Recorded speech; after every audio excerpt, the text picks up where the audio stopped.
آج ہمارے معاشرے کے اندر اس کام کو ترجیح دی جا رہی ہے جس کا کرنا ثواب ہے اور نہ کرو تو کوئی گناہ نہیں. جیسے کہ ہمارے معاشرے کے اندر سب سے زیادہ ہمارا سنی عوام، سنی معاشرہ جو اپنے آپ کو بہت بڑا مسلمان و سنی سمجھتا ہے، آج وہ درگاہوں کے چکر لگاتا ہوا نظر آ رہا ہے. میں درگاہ کے خلاف نہیں ہوں، لیکن جو حق بات ہے میں وہ کہنے کے لیے آپ کے سامنے یہ بیان کر رہا ہوں. کسی اللہ کے ولی کی درگاہ پر جانا فرض نہیں ہے، اور وہ بھی نماز چھوڑ کر. آپ نماز ادا کریں. اگر آپ کی بستی میں، شہر میں کوئی اللہ کا ولی ہے، آپ نماز فجر ادا کریں اور ادا کرنے کے بعد پھر اللہ کے ولی کی بارگاہ میں جائیں، دعا کریں، ان سے دعا کے لیے کہیں کہ آپ اللہ کے نیک بندے ہیں، آپ ہمارے لیے دعا کریں. تو یہ ہونا چاہیے.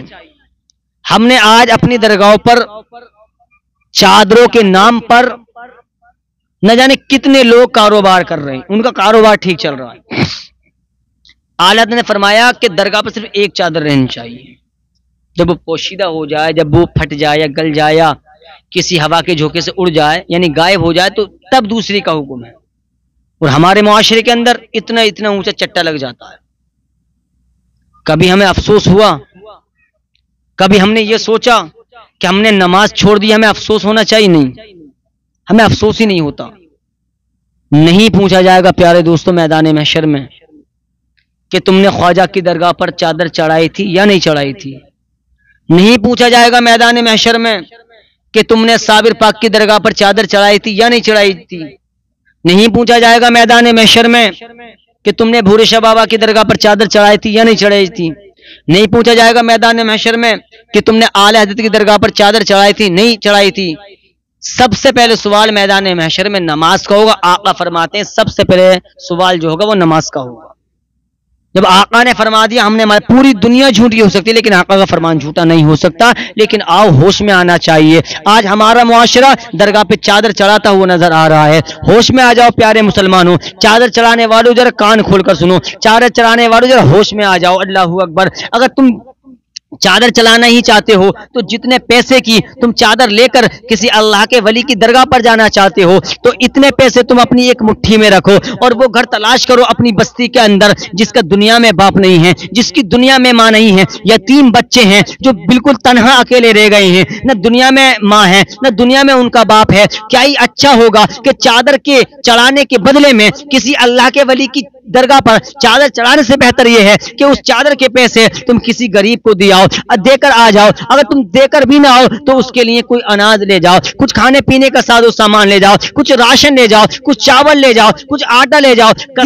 تمام سامان سے اگر غریب کے ہاتھ میں جب وہ کھانے پینے کا ساز و سامان جائے گا، کن کے ہاتھ میں؟ جن کا دنیا میں باپ نہیں ہے، جن کی دنیا میں ماں نہیں ہے، وہ یتیم ہیں، وہ یتیم بچوں کے ہاتھ میں اگر کھانے پینے کا سامان چلا جائے گا، اللہ اکبر، اگر تمہارے سامان دیکھ کر کے اگر وہ مسکرا گئے تو غریب مسکرائے گا، ادھر مدینے والا مصطفیٰ مسکرائے گا.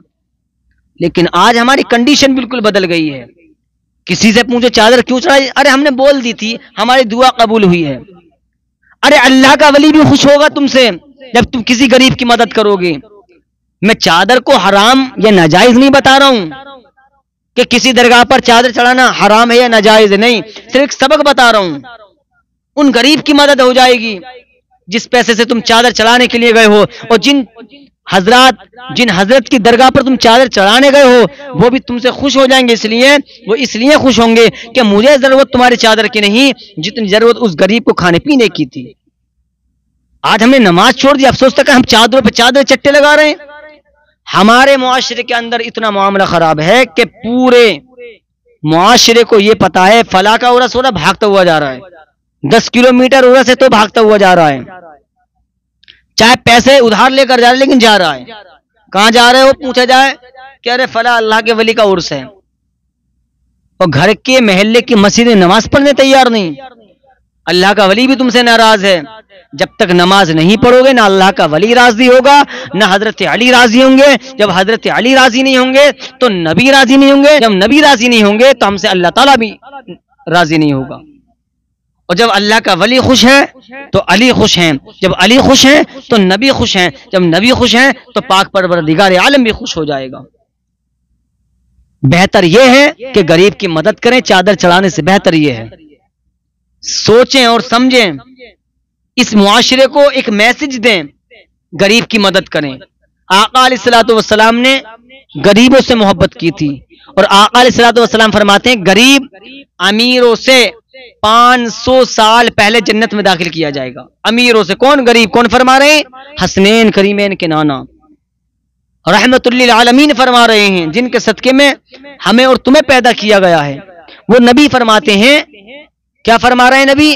کہ غریب 500 سال پہلے امیر سے جنت میں داخل کیا جائے گا. تو بہتر یہ ہے کہ چادر نہ چڑھا کر کے کسی غریب کی مدد کی جائے. اگر اس کے تن پہ کپڑا نہیں ہے, اس کے جسم پر کپڑا نہیں ہے, تو جو چادر تم اللہ کے ولی کی درگاہ پر لے کر گئے ہو, کسی غریب بچوں کے تن دھن اور من کو ڈھک دو. اس سے بہتر کوئی کام نہیں ہے. اگر تمہارے دیے ہوئے کپڑے سے وہ یتیم بچے اگر خوش ہو گئے تو یقین جانو دنیا میں وہ غریب مسکرا جائیں گے, ادھر مدینے والے مصطفیٰ مسکرا جائیں گے.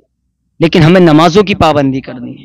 میں درگاہ پر جانا حرام نہیں بتا رہا, ناجائز نہیں بتا رہا. درگاہ پر ڈیلی جائیں, 5 ٹائم نہیں بلکہ 7 یا 10 ٹائم جائیں, لیکن نمازوں کو ادا کریں.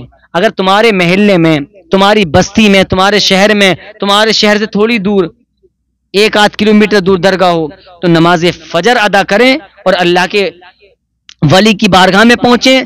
1 مرتبہ درود شریف پڑھیں, جو بھی تمہیں یاد ہو. کلام پاک کی تلاوت کریں, پھر دعا کریں اور ان سے سفارش کے لیے کہیں کہ ہم تو گناہ گار ہیں, آپ اللہ کے محبوب بندے, آپ ہمارے لیے دعا کریں. جو بھی آپ کی تمنا ہے کہ پھر وہ دعا کریں گے اللہ تبارک و تعالی. کیوں؟ چونکہ ہم گناہ گار ہیں لیکن وہ اللہ کے محبوب ہیں, اللہ کے پیارے ہیں, اللہ کے دوست ہیں.